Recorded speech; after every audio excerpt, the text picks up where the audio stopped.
Bonjour à toutes et à tous et bienvenue à la présentation des 4 matchs entre le Japon et le Costa Rica, la Belgique et le Maroc, la Croatie et le Canada et enfin un fabuleux Espagne contre Allemagne. Alors le pari remboursé 6 matchs nuls sur l'Espagne, est-ce le pari safe du jour? Écoutez, c'est ce que l'on va voir tout de suite dans la vidéo. Au programme, analyse de ces matchs et propositions de paris sportifs sur ces mêmes matchs si je vois bien sûr une opportunité pour parier. Avant ça, si vous n'avez pas suivi la présentation des matchs du jour, entre la Tunisie et l'Australie, la Pologne et l'Arabie Saoudite, la surprise de cette Coupe du Monde, la France et le Danemark, un super match qui nous intéresse, et l'Argentine contre le Mexique, pardon. Vous pourrez vous rattraper en cliquant sur le lien qui s'affiche à l'écran pour regarder la vidéo où j'en parle et voir ce que je vous conseille pardon, pour cette Coupe du Monde. D'ailleurs, pensez à vous abonner à la chaîne du CEREPS et de cocher la petite cloche afin de ne louper aucune de mes prochaines vidéos. Et pour fêter ce grand événement qu'est la Coupe du Monde de football, nous avons mis en place exceptionnellement avec le CEREPS un kit que nous avons appelé Tacler les books. Ce ne sont pas moins de 7 outils exclusifs qui vous aideront à maximiser votre réussite durant cette Coupe du Monde.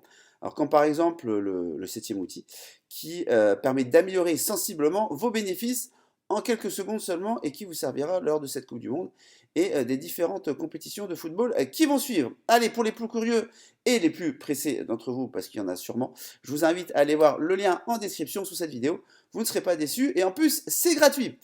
C'est parti, voici les horaires des matchs. 11h Japon-Costa Rica, 14h Belgique-Maroc, 17h le match du goûter, vous avez l'habitude, Croatie-Canada, et 20h Espagne-Allemagne. Alors quand je vais fonctionner un peu différemment des premiers matchs de poule, si vous me suivez, je ne prendrai pas les matchs dans l'ordre horaire, mais plutôt par groupe. Voilà, c'est plus simple. Donc je parlerai des résultats des premiers matchs de la poule, la cotation ensuite des bookmakers sur les matchs, l'analyse des matchs et je donnerai des paris, des petits conseils si j'en vois bien sûr. Sans plus tarder, le groupe E avec à 11h Japon-Costa Rica, à 20h Espagne et Allemagne, ça ouvre et ça clôture la journée. Les résultats de ce groupe, l'Espagne, net sans bavure contre le Costa Rica 7-0, Navas il prend cher au pays apparemment. Voilà, et Allemagne-Japon, voilà, c'était, on va dire, la deuxième grosse surprise de cette Coupe du Monde avec la victoire des Japonais contre les Allemands. Alors la cotation, 1,43, 4,50, 8,50 pour Japon, match nul et Costa Rica, bien sûr. Et depuis le 23 novembre, il y a eu de la variation, et pas qu'un peu. Le Japon, le 23 novembre, était coté à 1,7. Aujourd'hui, ils sont à 1,44. Autant vous dire qu'il y a une masse d'argent qui pousse sur le Japon. Et comme quoi tout le monde voit le Japon gagner. Et au vu des premiers matchs, je ne vais pas pouvoir dire non plus le contraire. Le Costa Rica a pris l'eau de toutes parts et le Japon, à l'inverse, grâce à une bonne fin de match, 25 dernières très bonnes minutes, a pris le dessus sur l'Allemagne, pourtant dominatrice en première mi-temps. Moi qui regardais le match, je ne voyais pas le Japon, vu la première mi-temps, s'imposer sur ce match-là. Mais il y a eu des changements stratégiques qui ont eu le mérite en fait de réussir. Alors, le Costa Rica va devoir se livrer sur ce match, hein, parce que de toute façon, il faut eux, c'est les 3 points ou rien. Mais en face, il y a des Japonais qui sont vifs. Et j'ai peur que cela leur soit préjudiciable, surtout dans le dos. Les Japonais, de toute façon, quant à eux, ont besoin que d'un point, parce qu'ils ont déjà 3, donc ça ferait 4, et ils seraient déjà très très bien partis pour la suite de la compétition. Mais les Japonais jouent avant les deux autres équipes, l'Espagne et l'Allemagne. Donc je pense qu'ils ne vont pas s'amuser à faire des calculs, et s'ils peuvent remporter le match, ils vont aller le remporter. Doan et Asano ont fait la différence en deuxième mi-temps pour le Japon. Ils étaient remplaçants, seront-ils titulaires? Voilà, pour l'instant, j'ai pas la compo d'équipe. Et du côté du Costa Rica, ils feront difficilement mieux au niveau de l'équipe, parce que c'était la meilleure équipe qui était déjà sur le terrain. Je ne pense pas qu'ils changent Navas. Alors, le Costa Rica, s'il prend un peu l'exemple sur l'Iran, qui a pris de fessée aussi contre l'Angleterre et qui après a très très bien réagi contre le Pays de Galles, alors tout leur sera permis. Sinon, ce sera direction la maison, comme je vous ai dit. Est-ce que, bon, il n'y a pas énormément de changements, mais est-ce que Ito va être remplacé par Dohan, Maeda du Celtic Glasgow, ce qui sera remplacé par Asano? Voilà, c'est les seuls changements que je peux voir au Japon. Je ne vois pas de changement au Costa Rica. Voilà, c'est la meilleure équipe sur le terrain. Et surtout pour répondre à la vivacité des Japonais. Alors au niveau paris sportif, est-ce que le Costa Rica va prendre l'eau? Ça c'est la question. Le scénario est difficile à lire, hein, même si je penche plutôt pour une attaque du Costa Rica et le contre des Japonais. Parce que c'est au Costa Rica de faire le jeu de toute façon. Alors est-ce qu'ils en sont capables? Après, j'aurais plutôt penché pour. Je vois un peu comme les Iraniens, c'est-à-dire le Costa Rica, même s'ils sont moins forts que les Iraniens, bah, je les vois pas non plus reprendre une autre rouste. Sinon, ça va être compliqué de rentrer au pays. Et puis, ils ont quand même un minimum de qualité. Pour moi, c'est au-dessus du Qatar. Le Qatar, on peut en reparler, mais c'est la grosse déception. Il y a eu un petit peu de mieux au deuxième match, mais ça n'a pas été ça non plus. C'est hallucinant de voir un pays qui se prépare comme ça pendant 10 ans. Bref, je ferme la parenthèse. Être aussi nul. Donc, il y a un petit Costa Rica avec, comment j'allais dire, plus 1,5 but d'avance à 1,59 sur Parion Web. Euh, Bah écoutez, ça veut dire que le Costa Rica gagne match nul ou le Costa Rica perd de 1 but ou moins et vous gagnez le pari. S'ils perdent de 2 buts, vous le perdez. Donc j'ai du mal à voir le Costa Rica reprendre une rouste en fait. Je pense qu'ils ont un peu de fierté. Donc le problème c'est que dans ce groupe-là, le Japon, je ne sais pas qu'est-ce qu'ils veulent faire. Est-ce qu'ils pousseront pour aller gagner le match ou est-ce qu'ils resteront en sécurité derrière? S'ils restent en sécurité derrière et qu'ils se disent, bon, de toute façon, un point, c'est pas mal, ce pari-là passera. S'ils décident d'aller jouer vraiment la gagne, c'est possible qu'ils gagnent ce match-là de plus de 2 buts. Mais en tout cas, moi, aujourd'hui, si je prends le premier scénario, où voilà, ils se disent qu'un point, ça peut être quand même pas mal, bon, bah, ce pari à une cote d'1,59 pourrait être pas mal pour Costa Rica, plus 1,5. Mais honnêtement, voilà, c'est juste un avis. Ce pari-là, je pense pas que je le prendrai. Ensuite, on passe à 20 h, Espagne contre Allemagne. C'est le choc, le match de la poule, le match de la mort, là, pour les Allemands, comme on dit. La cote de l'Espagne a légèrement baissé, mais c'est pas significatif. C'est le plus gros match de cette Coupe du Monde, hein. L'Espagne est cotée à 2,35, le match nul à 3,60, l'Allemagne à 2,90, donc on voit que la cotation est assez serrée. L'Allemagne, c'est vrai, au point d'élimination, c'est fou. Et puis surtout qu'il y aura le match du Japon avant. Donc si le Japon gagne plus tôt dans la journée, il n'y aura pas de question à se poser. Les Allemands devront battre les Espagnols pour continuer à avoir un peu leur destin entre les mains. Sinon, c'est terminé. Et ce qui est fou, c'est qu'au contre le Japon, bah, l'Allemagne avait la main mise sur le match en première mi-temps. Gundogan a ouvert le score sur penalty. Et puis ensuite, bah, ils auraient pu voilà, marquer plus. Ils ont plein d'occasions. Bah, ils n'ont pas réussi à les conclure. Et on sait ce qui s'est passé à la fin. Voilà, les Japonais profitaient de contre. Et puis on peut parler du dernier but japonais, hein.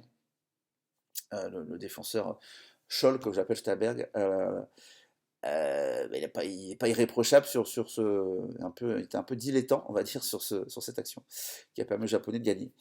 L'Espagne, bon, on n'en revient pas parce que ils ont survolé le débat contre la Croatie, donc il n'y avait pas grand-chose contre la Croatie, contre le Costa Rica, pardon, il n'y a pas grand-chose à dire. Alors, ce qu'il faut aussi retenir, c'est que lors de leur dernière confrontation, c'était en 2020, hein, ça remonte pas à très longtemps. L'Espagne avait mis 6-0 à l'Allemagne. Comme ça, hop, ça pose le cadre. Bonne nouvelle pour les Allemands, Sané a repris l'entraînement, donc je pense qu'il sera titularisé à la place de qui? Havertz, Musiala, je sais pas trop. Gundogan, je pense pas qu'il garde sa place vu ce qu'il a sorti dans la presse par rapport à ses défenseurs. Bonne ambiance aussi en équipe d'Allemagne, c'est un peu comme la Belgique.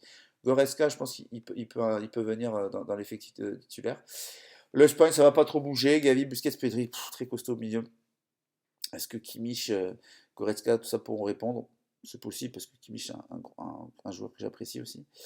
Alors ce match-là, les propositions de Paris, c'est compliqué parce que tout dépendra du résultat du Japon. Mais quand même, vu que l'Allemagne ne peut pas se permettre, quoi qu'il arrive, autre chose qu'une victoire, parce que même si le Japon fait match nul, bah, après il suffira d'un match nul Espagne-Japon s'il s'arrange pour que l'Allemagne saute. Voilà, on a déjà vu des arrangements de match. Donc moi j'aime bien le pari Allemagne gagne, remboursé si Espagne, ça fait une cote de 1,7. Voilà.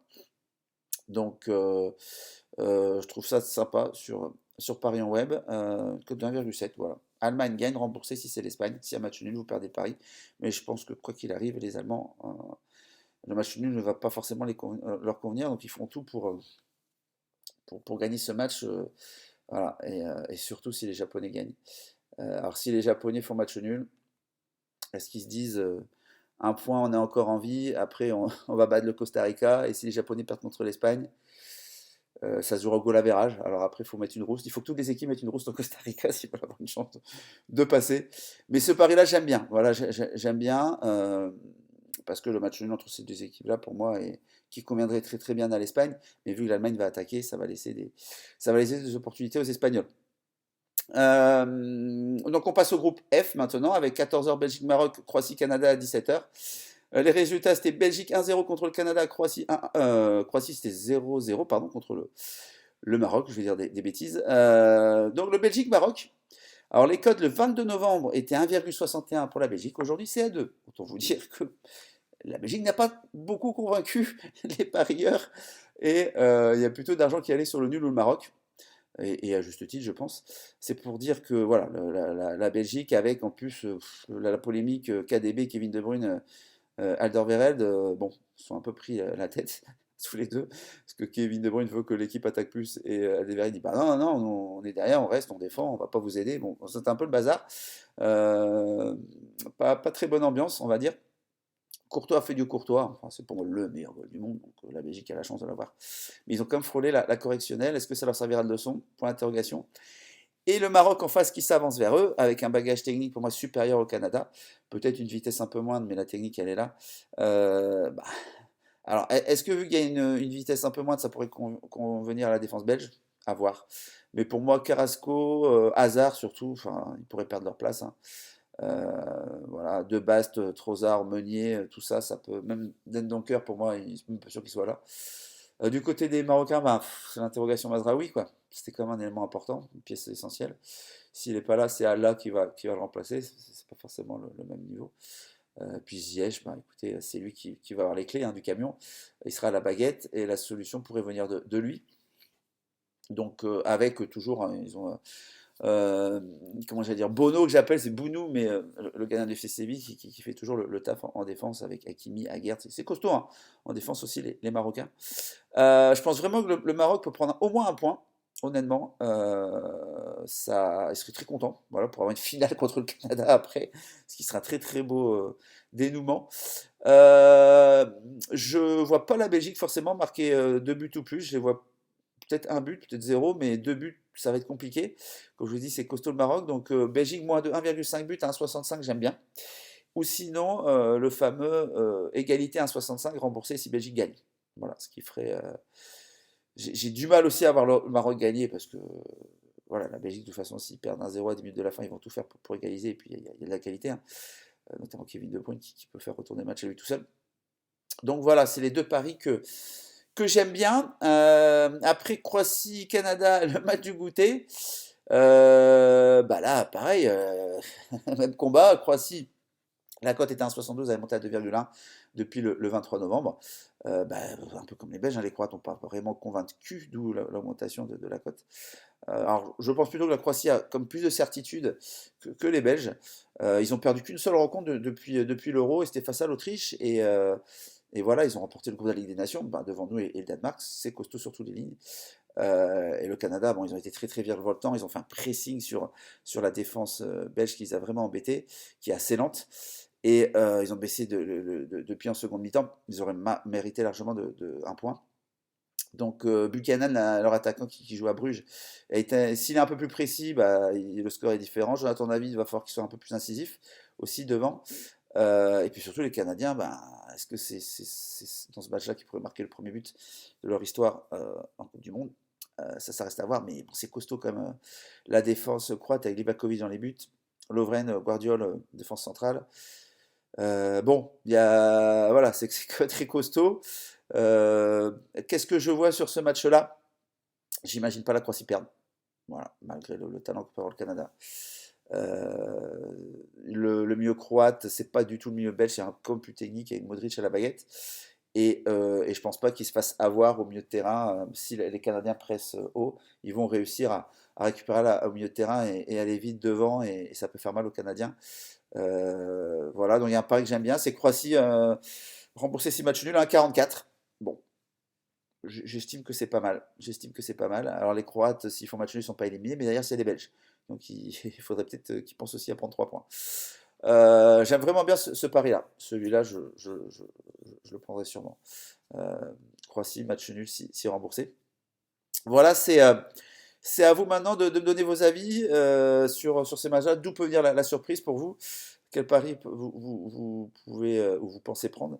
Ou alors pas du tout, parce que vous dites que cette Coupe du monde-là est impronosticable, ce que je pourrais, ce que je pourrais entendre. N'hésitez pas à commenter, je me ferai un plaisir de vous lire, je lis tout et je réponds à tout. Voilà, donc petit rappel, vous avez le lien en description sous la vidéo pour obtenir gratuitement le kit spécial Tacler les bookmakers. Vous aurez accès au 7 outils exclusifs et gratuits développés par moi-même et le CEREPS. Pour ma part, n'hésitez pas aussi hein, à partager la vidéo et à vous abonner à la chaîne du CEREPS, comme ça vous verrez toutes mes vidéos. Moi, je vous donne rendez-vous, comme d'habitude, hein, la quotidienne à 16h. Et là, on présentera les groupes G et H. Voilà, c'est tout pour moi pour aujourd'hui. Je vous dis à demain. Bonne journée à tous. Bye bye.